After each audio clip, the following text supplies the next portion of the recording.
এই বিড়ালকে কখনো আপনারা কষ্ট দিবেন না, বিড়ালকে আদর করবেন, বিড়ালকে ভালো মতো পোষবেন। বিড়াল যদি কোনো জাতির জন্য দোয়া করে, কোনো গৃহস্থর জন্য দোয়া করে, ওই সংসারের মধ্যে উন্নতি শুরু হয়ে যায়। ওই সংসারের মধ্যে আর এক নাম্বার হলো, যে ঘরে বিড়াল থাকে সেই ঘরে জিন আসতে পারে না, জিন বাস করতে পারে না।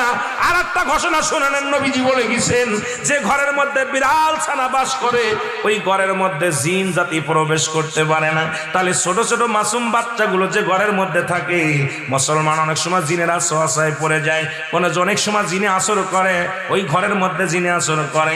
যে ঘরের মধ্যে বিড়ালকে আদর করে বিড়াল থাকে, ওই ঘরের মধ্যে বিলাই বিড়াল বিড়াল বিলাই বিলাই, এইটা যার ঘরের মধ্যে আছে, এই ঘরের মধ্যে দুষ্ট জিনেরা আসতে পারে না। জোরে জোরে চিল্লায় বলা যাবে না মারহাবা। একবার নবী সুলাইমান আলাইহিস সালাম শুনতে পাইলেন, পাশের বাড়িতে একটা কুকুরকে কষ্ট দিয়ে বিষ